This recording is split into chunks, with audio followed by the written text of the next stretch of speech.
नमस्कार, स्वागत है आपका। मैं हूं अनामिका पांडे और सबसे पहले बात बड़ी खबर की जिस पर लगातार नजर हमारी बनी हुई है। हाथरस मामले में सूत्रों के हवाले से बड़ी खबर आ रही है। साजिश में पीएफआई और एसडीपीआई और माफियाओं की मिली भगत के सुराग मिले हैं। प्रदेश में अराजकता पैदा करने की बड़े पैमाने पर के लिए बड़े पैमाने पर फंडिंग की गई थी। योगी सरकार के खिलाफ खतरनाक साजिश के अहम सुराग मिले हैं। सरकार को बदनाम करने की साजिश रची गई थी, बड़ी साजिश रची गई थी। यूपी में जातीय और सांप्रदायिक दंगे भड़काने की साजिश थी। अफवाहों और फर्जी सूचनाओं का सहारा भी लिया गया। सोशल मीडिया का भी दुरुपयोग किया गया। प्रमाण मिलने पर लखनऊ में मुकदमा दर्ज किया जाएगा। जांच एजेंसियों को अहम सुराग मिले हैं। साजिश में सीएए के उपद्रव में शामिल रहे संगठनों की भूमिका भी है। सीएम योगी की कार्रवाइयों से परेशान तत्वों ने यूपी में एक बड़ी साजिश रची थी। साजिश में सीएए के उपद्रव में शामिल रहे संगठनों की भूमिका।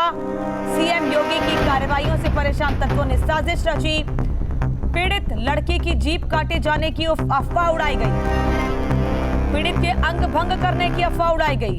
गैंगरेप की अफवाह उड़ाई गई और नफरत की आग भड़काने की कोशिश की गई। चंडीगढ़ की घटना को हाथरस की घटना बताया गया। मृतक की तस्वीरें हाथरस की बेटी बताकर वायरल की गई। बड़े चैनल के स्क्रीनशॉट में छेड़छाड़ करके नफरत भरे पोस्टर बनाए गए। आपत्तिजनक और फोटोशॉप तस्वीरों का भी इस्तेमाल किया गया।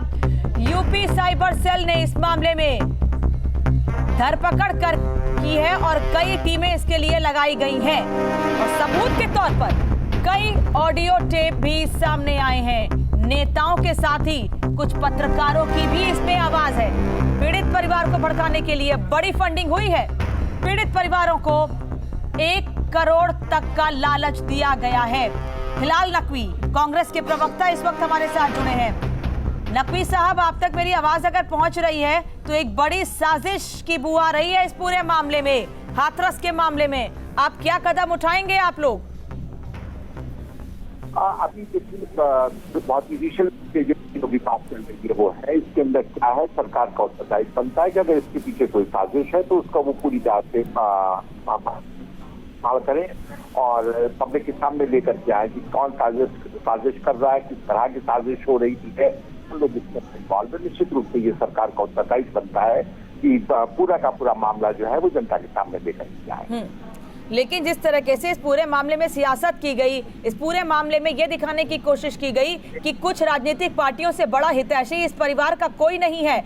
अगर वो लड़के जिन पर आरोप लगाए गए हैं, क्योंकि एक वीडियो भी सामने आया है जिसमें गांव के लोग ही कह रहे हैं कि पीड़िता के भाई और मां ने ही उस बच्ची के साथ मारपीट की और उसके बाद उन लड़कों को फंसा दिया जिनका कोई मतलब नहीं था इस केस से।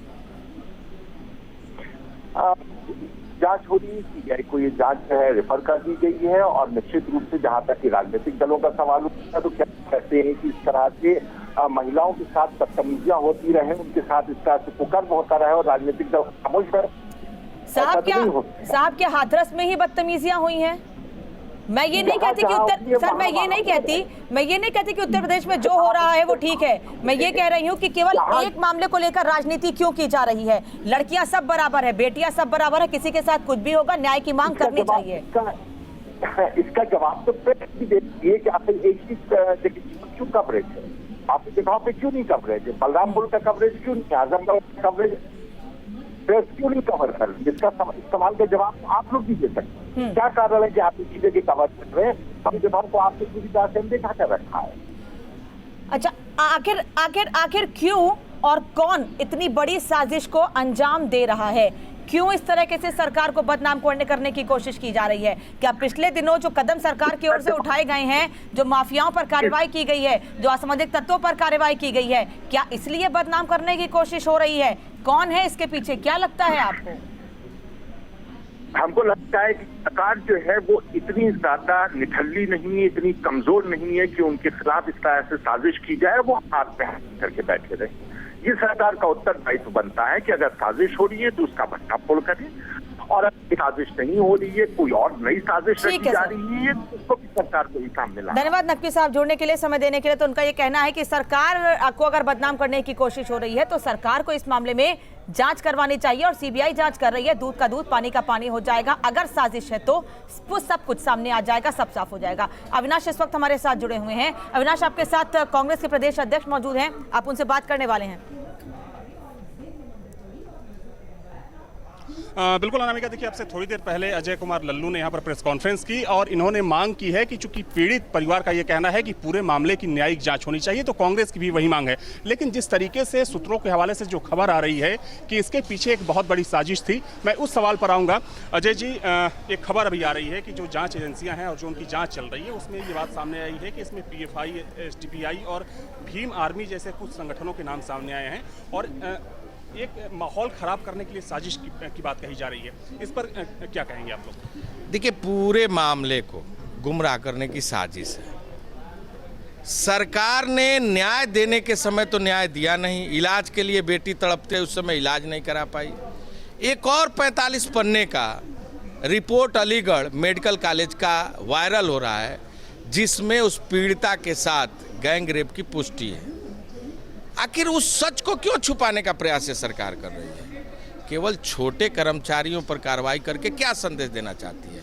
डीएम के खिलाफ क्यों नहीं कार्रवाई हुई?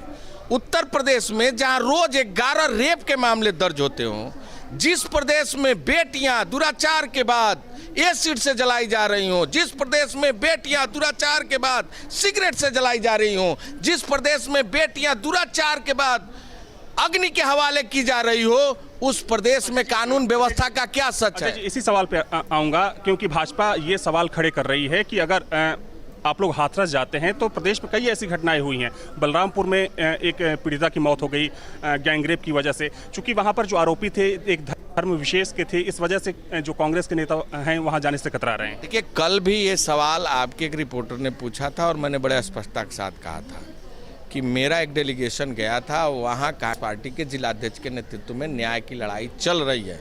धरने पर थे लोग, कल भी आंदोलन हुआ, लगातार संघर्ष जारी है। बुलंदशहर में घटना हुई, हरदोई में घटना हुई, बरेली में घटना हुई, लखीमपुर में घटना हुई, शाहजहांपुर में भारतीय जनता पार्टी के सांसद ने जो दुराचार किया था, पूर्व सांसद ने, उस समय कांग्रेस पार्टी ही पद यात्रा की थी। उन्नाव की बेटी के साथ घटना हुई, उस समय भी कांग्रेस पार्टी ही गई थी। अगर मेरी आवाज आप तक पहुंच रही है, आरोप लगा रहे तो अजय कुमार लल्लू साहब से मैं भी एक सवाल पूछना चाहूंगी। जिस न्याय की दुहाई दे रहे हैं अजय कुमार लल्लू साहब, सरकार बताए, अगर ये पूरा मामला साजिश साबित होता है तो क्या जिन लोगों को, जिन बेगुनाह लोगों को हत्या में फंसाया जा रहा है, क्या उनके लिए न्याय की मांग करेगी कांग्रेस पार्टी? प्रदेश में फिरौती में नंबर 1 हो, जो प्रदेश जंगल राज में तब्दील हो चुका है, आखिर अपर मुख्य सचिव अवनीश अवस्थी और डीजीपी के खिलाफ कार्रवाई क्यों नहीं? केवल छोटे कर्मचारियों के खिलाफ कार्रवाई करके क्या संदेश देना चाहते हैं? अजय जी, एक सवाल और आपसे समझना चाहेंगे कि बात साजिश की कही जा रही है, क्योंकि जो खबरें आ रही हैं उसमें कहा जा रहा है कि कुछ संगठन है जो कि माहौल खराब करने के लिए उन्होंने साजिश रची।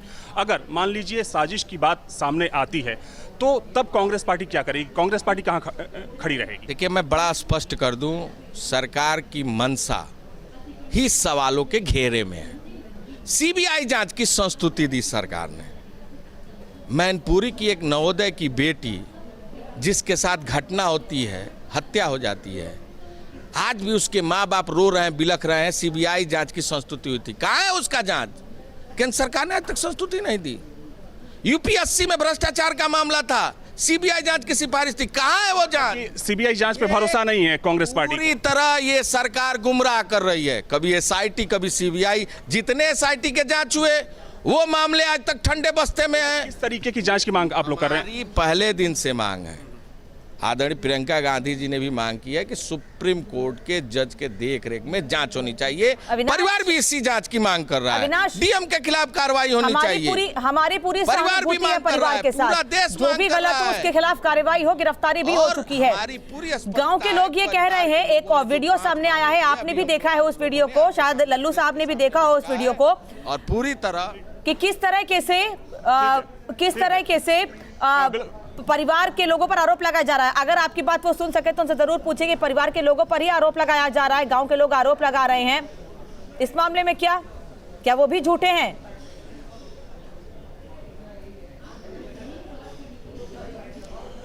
अनामिका, देखिए अब से थोड़ी देर पहले जब बात हो रही थी, परिवार चूंकि मांग कर रहा है कि इस पूरे मामले की जांच न्यायिक जांच हो, सुप्रीम कोर्ट के रिटायर्ड जज के द्वारा इस पूरे मामले की जांच की जाए, तो वैसे में कांग्रेस पार्टी भी पीड़ित पक्ष के साथ है। हालांकि कांग्रेस का यह भी कहना है कि इन्हें सीबीआई जांच पर भरोसा नहीं है और ना ही एसआईटी जांच, जो कि एसआईटी का जिस टीम का गठन किया गया है राज्य सरकार की तरफ से, उस जांच पर भी कांग्रेस पार्टी को भरोसा नहीं है। कांग्रेस ये भी मांग कर रही है कि इस पूरे मामले में सिर्फ और सिर्फ जो छोटे अधिकारी हैं, जिला स्तर के अधिकारी हैं, उनके खिलाफ कार्रवाई की गई है, जबकि जो बड़े अधिकारी हैं वो साफ साफ बच गए हैं। लेकिन फिर भी सवाल ये खड़ा होता है अनामिका कि क्या वजह रही कि आखिर ये चीजें अब सामने आ रही है कि इस पूरे मामले में साजिश भी हो सकती है, क्योंकि जिन संगठनों का नाम सामने आया है, पीएफआई वही संगठन है जिसका नाम सीए हिंसा में सामने आया था। पीएफआई के कई सदस्यों को पूरे प्रदेश भर से गिरफ्तार किया गया था। हाल ही में आपने देखा कि राम मंदिर को लेकर जब भूमि पूजन हुआ था, तब लखनऊ से ही पीएफआई के कई मेंबर्स को गिरफ्तार किया गया था। पीएफआई पर यह भी आरोप लगा था कि कहीं ना कहीं पीएफआई ने धार्मिक उन्माद भड़काने की कोशिश की। और अभी जांच एजेंसियों के हवाले से जो रिपोर्ट सामने आ रही है, उसमें भी ये कहा जा रहा है कि जातीय संघर्ष को हो सकता है कि हवा देने की कोशिश की जा रही थी हाथरस के इस पूरे मामले की आड़ में। तो चूंकि जांच का विषय है, सीबीआई अब इस पूरे मामले की जांच करेगी और जांच में सब कुछ साफ हो जाएगा कि आखिर इस घटना के पीछे की सच्चाई क्या है। गांव के का जो दूसरा पक्ष है, जो जिस तरीके से वो आरोप लगा रहा है, उन आरोपों में कितना दम है। पीड़ित जो पूरा पीड़ित परिवार है, जिसके न्याय के लिए पूरा देश उस पीड़ित परिवार के साथ खड़ा है, आखिर उनको न्याय किस तरीके से मिलता है। तो सबको इंतजार है सीबीआई जांच का। चूंकि एसआईटी की भी जांच चल रही है अनामिका, एसआईटी की टीम वहां पर आज पहुंची हुई थी। जो परिवार के तमाम सदस्य हैं उनका बयान भी दर्ज किया गया, लेकिन अब सबको इंतजार है सीबीआई जांच का कि सीबीआई जांच में इस पूरे मामले को। आप लोग ग्राउंड जीरो से जुड़े हुए हैं, आप लखनऊ में लगातार रिपोर्टिंग कर रहे हैं, हाथरस से सहयोगी भी हमारे साथ राहुल लगातार जुड़े हुए हैं। जिस न्याय की बात पीड़ित परिवार के लिए कही जा रही है, अगर उसी पीड़ित परिवार ने अपनी बेटी के साथ अन्याय किया हो तो क्या उस परिवार के खिलाफ कार्रवाई नहीं बनती है? अगर साबित होता है तो हम लगातार ये बात कह रहे हैं, हम किसी अफवाह पर नहीं जाते हैं, हम किसी भी वीडियो पर नहीं जाते हैं, किसी ऑडियो पर नहीं जाते हैं, लेकिन अगर ये साबित होता है तो क्या जो आज पीड़ित परिवार है, अगर उसने ही अपनी बेटी के साथ अन्याय किया है, उनके खिलाफ कोई कार्रवाई हो सकती है? क्या कार्रवाई बनती है उनके खिलाफ? बिल्कुल अनामिका, देखिए इस मामले को लेकर कांग्रेस के नेता हैं अशोक सिंह। अशोक जी, एक मिनट आ जाइए आप, क्योंकि देखिए सवाल बहुत गंभीर सवाल है, क्योंकि कुछ लोग सवाल खड़े कर रहे हैं सोशल मीडिया पर। अब चूंकि ये चीज़ें ट्रेंड हो रही है कि सिर्फ एक पक्ष के लिए न्याय की मांग क्यों की जा रही है, क्योंकि गांव के कुछ लोग हैं वो बहुत ही गंभीर आरोप लगा रहे हैं कि पूरे मामले में कहीं ना कहीं साजिश है। कांग्रेस पार्टी इस पूरे मामले को लेकर किस तरीके से देखते हैं? चूँकि आप लोग तो लगातार बात कर रहे हैं कि न्यायिक जाँच हो, लेकिन क्या जो दूसरा पक्ष है उसको लेकर भी कांग्रेस पार्टी सोच रही है? देखिए, अभी हमारे अध्यक्ष जी आदरणीय अजय कुमार लल्लू जी ने विस्तार से सारी बातें बताई हैं, मगर सवाल इस बात का है कि लड़की को रात में 2 बजे जलाया किसने, विक्टिम को जलाया किसने, जिम्मेदारी किसकी है, जवाबदेही किसकी? क्यों नहीं डीएम को वहाँ से हटाया जा रहा है? क्यों नहीं मुख्यमंत्री जिम्मेदारी ले रहे हैं? क्यों नहीं गृह सचिव जिम्मेदारी ले रहे हैं? सवाल इस बात का है कि कहीं ना कहीं दाल में काला नजर। बिल्कुल, आपने बिल्कुल सही सवाल खड़े किए कि जो एक कह सकते हैं कि चूक हुई है, वो एक अपने आप में बहुत ही गंभीर मसला है। लेकिन सवाल आपके पास, आप इस वक्त कांग्रेस मुख्यालय में मौजूद है, कोई और कांग्रेस का नेता आपके साथ हो तो उससे बात जरूर कीजिएगा। सवाल कई हैं और हम सरकार से सवाल तो लगातार कर ही रहे हैं। और हमारे साथ भारतीय जनता पार्टी के प्रवक्ता मनीष शुक्ला जुड़े हुए हैं। मनीष जी, अब इस पूरे मामले में एक और थ्योरी सामने आ रही है कि मुख्यमंत्री की कार्रवाइयों से परेशान होकर कुछ असामाजिक तत्वों ने यूपी में साजिश रची, सरकार को बदनाम करने की कोशिश की। इसमें पीएफआई और एसडीपीआई जैसे संगठनों का नाम सामने आ रहा है। उत्तर प्रदेश में डबल इंजन की सरकार ने जो विकास की नई इबारत खड़ी की है, उससे घबराया विपक्ष लगातार इस तरह की बातें काम कर रहा है। अभी पूर्व में भी कांग्रेस का गठबंधन एसडीपीआई और पीएफआई के साथ सामने आया था, जिसके के तथाकथित विरोध में ये लोग एक साथ थे। और हाथरस की घटना के बाद जो नया आपका चैनल दिखा भी रहा है, ये जो गठजोड़ सामने आ रहा है एसडीपीआई, पीएफआई और कांग्रेस का, ये जो जहरीला कॉकटेल है, और वो हाथरस में बेटी की लाश पे राजनीति करना चाहता था। क्योंकि देखिए, संवेदनशीलता तो नहीं है। कल जिस तरीके से वीडियो कांग्रेस ने जारी किया, जिसमें श्रीमती प्रियंका वाड्रा और राहुल गांधी अट्ठास करते हुए हाथरस की तरफ जा रहे थे, उससे स्पष्ट है कि वो संवेदनशीलता दिखाने नहीं जा रहे थे, बल्कि हाथरस में राजनीति का रस देखने जा रहे थे, रस निकालने जा रहे थे। क्योंकि अगर महिला मात्र से मीडिया मात्र से संवेदना होती तो उनको निश्चित रूप से हाथरस के साथ साथ जयपुर से लगाए, राजस्थान से लगाए। मनीष जी, बलरामपुर से सवाल लगाए, ये भी है शहर कि तक। सरकार की कार्यवाहियों से परेशान होकर आखिर कौन लोग हैं जो साजिश रच रहे हैं? क्योंकि अगर पीएफआई, एसडीपीआई जैसे संगठनों का नाम सामने आ रहा है सर, तो कुछ राजनीतिक पार्टियों और नेताओं का नाम भी सामने आ रहा है, बल्कि पत्रकारों का भी जिक्र किया जा रहा है। देखिए, एसडीपीआई, पीएफआई, कांग्रेस और तथाकथित पत्रकार जो बड़े बड़े चैनलों पे चमकते हुए चेहरे हैं, उनकी गैर जिम्मेदाराना हरकत और वीडियो सामने आए हैं। मैं अभी उनका नाम नहीं लूंगा, मर्यादा के विरुद्ध होगा, लेकिन नाम सामने आए हैं। और जो जांच का दायरा है एसआईटी का, या सीबीआई जांच करेगी, तो दायरे में सभी लोग होंगे। और जिस तरीके से वेरीफाइड अकाउंट से अफवाह फैलाने का काम किया गया है, तमाम वेरीफाइड अकाउंट से अफवाह फैलाया गया है, उससे स्पष्ट होता है कि उत्तर प्रदेश में विकास की जो इबारत योगी आदित्यनाथ ने लिखी है, भारतीय जनता पार्टी की सरकार ने लिखी है, उससे विपक्ष हताश है। अब वो इस तरह की गठजोड़ से अराजकता करना चाहता है, अशांति पैदा करना चाहता है। उत्तर प्रदेश में जाति और धर्म के नाम पर विद्वेष पैदा करना चाहता है। मनीष जी, आज एक वीडियो भी सामने आया, हालांकि हम किसी भी ऐसे ऑडियो या वीडियो की पुष्टि नहीं करते हैं, लेकिन जो चीज सामने आ रही है हम सब दिखाने की कोशिश कर रहे हैं कि जिसके साथ भी अन्याय हो रहा हो उसको न्याय मिल सके। उसमें ये साफ कहा जा रहा है, परिवार पर आरोप लगा रहे हैं गाँव के लोग ही कि परिवार के लोगों ने ही, माँ और भाई ने ही बेटी को पीटा है और दूसरे पक्ष को फंसाने की साजिश हो रही है। क्या उस वीडियो की भी जांच आप लोग करवाएंगे? क्या उस एंगल से पूरे मामले की जांच होगी? देखिए, 14 सितंबर से लेके आज तक जितने भी डेवलपमेंट हैं, जितने भी जगह पे उस बेटी का इलाज हुआ है, जितने भी मेडिकल रिपोर्ट्स हैं, पोस्टमार्टम रिपोर्ट्स हैं, एमएसएल की रिपोर्ट्स हैं, तमाम वीडियो, तमाम ऑडियो, सबकी जांच होनी ही चाहिए। 14 सितंबर जिस दिन घटना घटी, उस दिन थाने के अंदर माँ और पीड़िता जो मृतका है बेटी, उसके बयान है और तमाम वो जो प्रतिदिन के हिसाब से जो बयान बदले हैं, बाद में जो 8 दिन बाद वो मृतका बेटी के भाई और जो भाभी के बयान है, हमको लगता है सारी चीजों को इंक्लूड होगी जांच में और सच सामने आना चाहिए।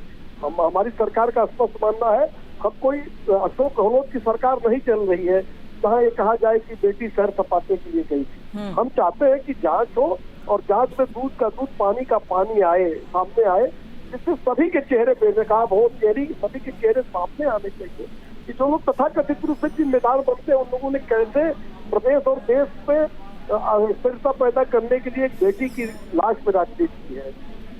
ठीक, धन्यवाद सर जुड़ने के लिए। मनीष शुक्ला, भारतीय जनता पार्टी के प्रवक्ता हमारे साथ जुड़े थे। उनका कहना है कि इस पूरे मामले की हर एंगल से जांच की जा रही है। अब सीबीआई को जांच सौंपी गई है, अब सीबीआई हर तरह से मामले की जांच करेगी और नार्को टेस्ट की बात भी पहले जिक्र किया गया था, परिवार तैयार नहीं है इसके लिए। इसको लेकर क्या कदम उठाए जाएंगे आगे, ये सरकार डिसाइड करेगी। बुलंदशहर से बड़ी खबर आपको बता दें, कांग्रेस नेता निजाम मलिक पर एफआईआर दर्ज की गई है। हाथरस आरोपियों के सिर काटने पर इनाम का ऐलान किया गया था। निजाम मलिक ने 1 करोड़ के इनाम का ऐलान किया था। खुर्जा कोतवाली में दर्ज की गई है निजाम मलिक पर एफआईआर। बुलंदशहर में कांग्रेस नेता निजाम मलिक पर एफआईआर दर्ज की गई है। हाथरस के आरोपियों के सिर काटने पर 1 करोड़ के इनाम का ऐलान किया गया था। निजाम मलिक ने 1 करोड़ के इनाम का ऐलान किया था। खुर्जा कोतवाली में दर्ज की गई है निजाम मलिक पर एफआईआर।